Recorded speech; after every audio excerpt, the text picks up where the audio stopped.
Halo semuanya, selamat datang kembali di video analisa harian XAU USD bersama Mandana.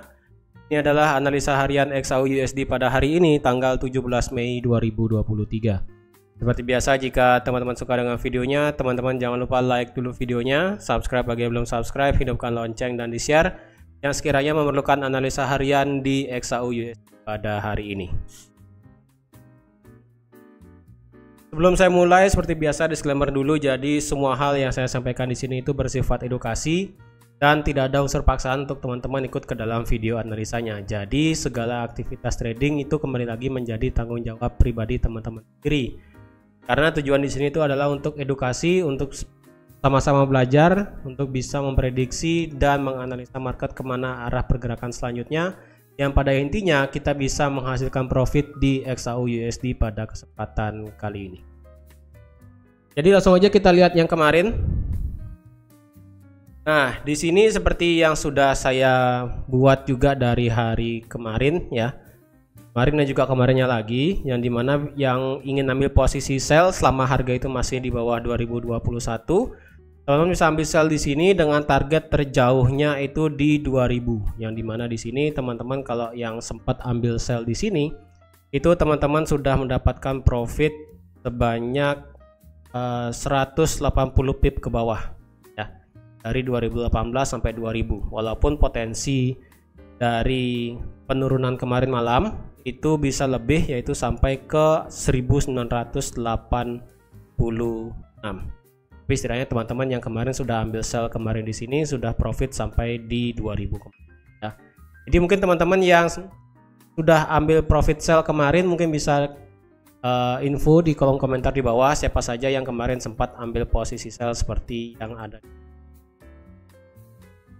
Nah, sekarang kalau kita lihat kenapa nih kan. Pertama kita akan lihat dulu kenapa harga daripada XAU USD di sini bisa drop di bawah 2000. Yang seperti kita tahu ya, yang sudah saya bilang juga dari kemarin, itu 2000 merupakan angka kunci daripada gold, yang dimana itu merupakan ya key level support untuk saat ini, lebih tepatnya saat kemarin ya, key level support saat kemarin.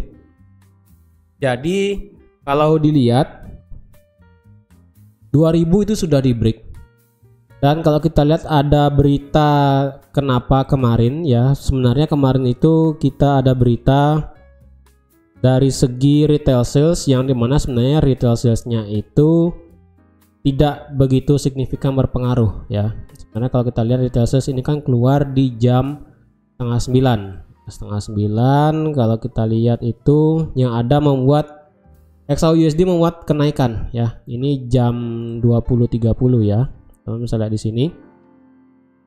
XAU USD membuat kenaikan ke atas akibat daripada data retail sales yang sebenarnya bagus ya. Sebenarnya bagus untuk data retail sales karena mengalami peningkatan dari yang minus sekarang sudah jadi plus, tetapi masih di bawah ekspektasi, yaitu masih di bawah 0,5 dan juga 0,8 untuk core retail sales dan juga untuk retail salesnya. Jadi karena dia masih di bawah ekspektasi, jadi kenapa itu juga gold bergerak cukup signifikan kemarin naik ya, masih di angka sampai 2015 kemarin. Walaupun setelah retail sales di sini kita tidak ada berita apapun ya, di sini lebih banyak member FOMC yang berbicara ya. Di sini ada FOMC member Barr. Lalu selanjutnya di dini hari itu ada FOMC member William Goolsbee ya. Jadi kalau dilihat sebenarnya kemarin itu penurunan daripada gold itu diperkirakan karena ada berita, bukan berita, lebih tepatnya karena bukan kasus juga sih, lebih tepatnya karena apa ya, bisa dibilang ya debt ceiling ataupun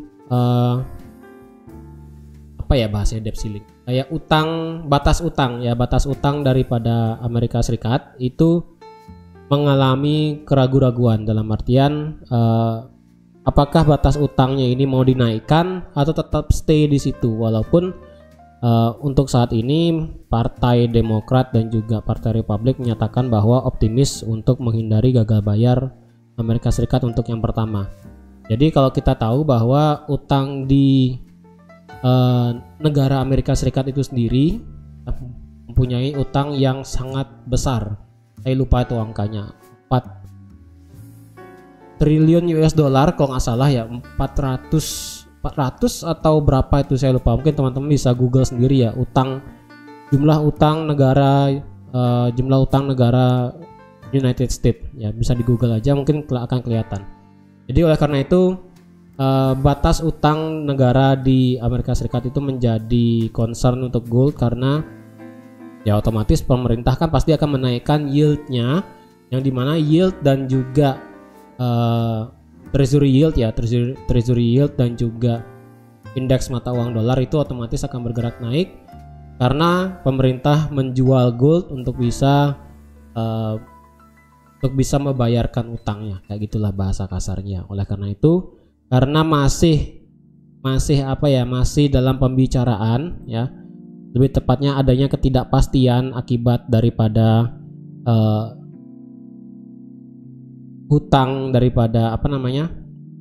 batas utang daripada Amerika Serikat yang akan expired tanggal 1 Juni nanti.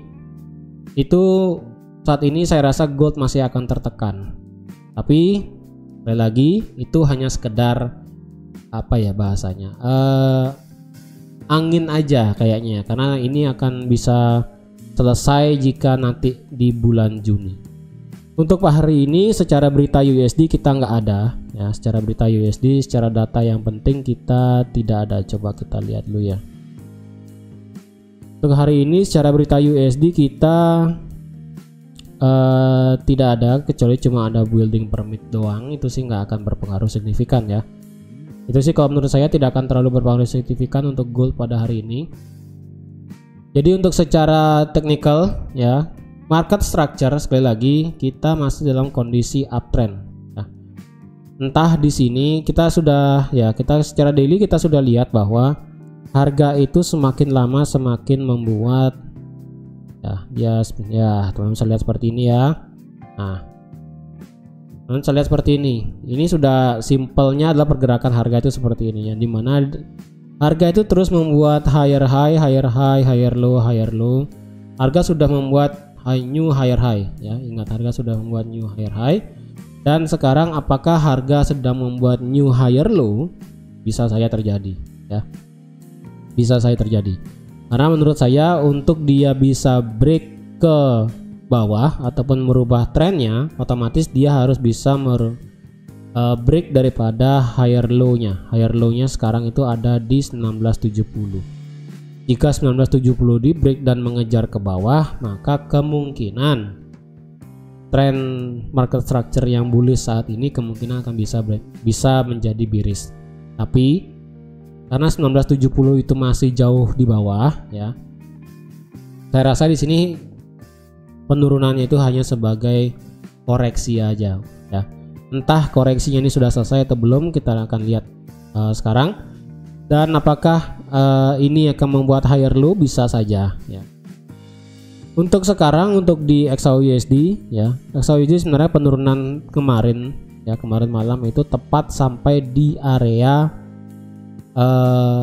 demand ya, area demand kita sekarang. Dan sekarang harga sudah terlanjur naik. Harga sekarang sudah terlanjur naik, jadi kalau dipaksakan untuk ambil buy saya rasa agak sulit ya. Agak sulit untuk ambil buy sekarang karena ini harga sudah terlanjur naik ke atas ya. Kecuali nanti misalnya beberapa jam kemudian jika kita mendapat kesempatan harga itu bisa turun lagi ke area demand kita di sini ya. Misalnya harga itu bisa turun balik ke sini ya.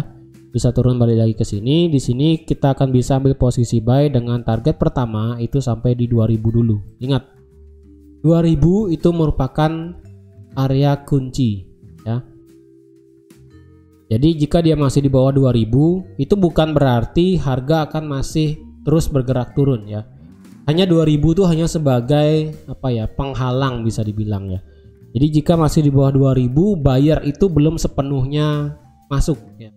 Belum bisa dibilang ya. Pasukan buyer itu lebih tepatnya banyak yang menunggu di atas 2000 ya. Jika harga sudah misalnya kayak kemarin ya, harga break di bawah 2000, apa yang terjadi? Nggak ada perlawanan buyer sama sekali. Perlawanan buyer mulai muncul ketika harga masuk ke dalam area demand di sini. Jadi otomatis saat ini kenaikan sekarang itu akibat daripada zona demand yang kena di area biru di sini ya. Karena sekarang harga sudah telat untuk kita entry, jadi sebaiknya kita wait and see dulu untuk saat ini. Jika harga nanti bisa memberikan kita kesempatan untuk bergerak turun dulu ya, mengambil lagi sekali area demand di harga 1983 atau enggak at least di 1985 deh ya, 1983, 82, 84, 85 atau enggak jika paling bagus tuh 1980 sebenarnya. Jika bisa sampai sana, maka kita bisa bersiap untuk ambil posisi buy dengan target maksimal sekali lagi sampai di 2000 ya. Walaupun tidak menutup kemungkinan harga itu bisa saja naik sampai ke atas 2000 ya. Bisa saja harga itu langsung bergerak seperti ini. Ya, bisa saja harga itu bergerak seperti ini. Bisa langsung melewati 2000 dan bisa langsung naik ke harga 2010. Ya, bisa saja seperti itu. Tapi nggak ada salahnya kita batasi dulu take profit kita sampai di 2000 dulu. Ya, nggak usah terlalu muluk-muluk. Jika teman-teman bertanya apakah jika kita telat entry dan harga sudah terlanjur melewati 2000, apakah kita bisa ambil posisi buy? Misalnya seperti ini kejadiannya, harga sudah lewat di atas 2000. Apakah kita bisa open buy ketika harga sudah di atas 2000? Saya rasa bisa ya. Untuk saya pribadi masih bisa di atas 2000, tetapi ingat untuk saat ini area supply terdekat untuk di sini itu sangat dekat ya. Area supply itu sangat dekat. Area supply yang bisa saya katakan itu itu di sekitaran ini ya. Ini mepet banget. Jadi kalau dilihat apakah kita bisa buy di atas 2000 bisa, tetapi kondisinya adalah 2000 itu ada area supply yang dimana 2000 juga merupakan area resisten, support become resistance saat ini yang belum dites ya. Biasanya harga kan pasti akan melakukan tes di 2000 sebelum dia bisa melanjutkan penurunan ya. Kenapa melanjutkan penurunan? Karena harga sudah di break. Harga sudah di break di sini ya. Harga sudah di break, tapi harga itu belum untuk meretest. Harga itu belum meretest 2000 ketika ini break ya. Contohnya sama kayak di sini. Dia break 2000 tapi belum datang untuk retest. Ketika datang untuk retest, harga langsung bergerak naik tinggi. Nah, seperti itu ya. Jadi kalau kita lihat 2000 itu harus tidaknya dites dulu oleh market untuk bisa melanjutkan arah sebelumnya. Jika dia break ke bawah seperti ini, maka kemungkinan dia akan meretest 2000 ya. Kemungkinan dia akan bisa meretest 2000 dulu di sini sebelum dia akan turun lagi sekali untuk sampai di sini. Pertanyaan lagi satu mungkin teman-teman bisa jadi jika harga sampai di 2000 atau nggak sampai di area supply di sini, bisa nggak kita sell untuk saat ini? Ya karena untuk hari ini kita secara berita kita nggak ada yang sangat signifikan untuk USD untuk saat ini. Kalau teman-teman mau ambil sell di sekitaran harga 2000, saya rasa masih oke ya. Saya rasa masih oke jika ambil sell di sekitaran sini, tapi dengan stop loss teman-teman saat ini cukup di 2011 aja ya. Sampai di 2011, take profit maksimal sampai di 1983. Seperti ini. Jika teman-teman ingin ambil posisi sell di angka 2000. Yang ngebuy ya tunggu harganya balik dulu ke sini ya. Tunggu harga itu balik ke 1983. Stop loss cukup di luar zona ya, cukup di luar zona yaitu bisa di 1977 bisa stop lossnya, lalu bisa sampai take profit di angka 2000. Jadi seperti itu. Oke. Jadi teman-teman untuk hari ini yang ingin buy harap sabar dulu, tunggu harga itu ke bawah lagi sedikit ya. Per video sekarang saya buat ini harga sedang berada di tengah-tengah, harga sudah terlanjur naik. Jadi kurang tepat untuk ambil posisi untuk saat ini. Untuk yang sell karena berpandangan 2000 itu sudah di break, berarti kan harga kemungkinan akan bisa melanjutkan penurunan dan kebetulan juga di 2000 kita ada satu area supply juga di sini. Jadi yang ingin sell silahkan tunggu di angka sekitaran 2000, 2001, 2345 ya. sekitaran itu, dan jika terjadi rejection ataupun konfirmasi silahkan bisa ambil posisi sell dengan target maksimal di 1983. Oke, jadi teman-teman sekian aja untuk analisa XAUUSD pada hari ini. Terima kasih sudah menonton video ini sampai habis. Terima kasih juga sudah like, share, dan subscribe seperti biasa. Dan sampai jumpa lagi di analisa harian XAUUSD selanjutnya. Bye bye.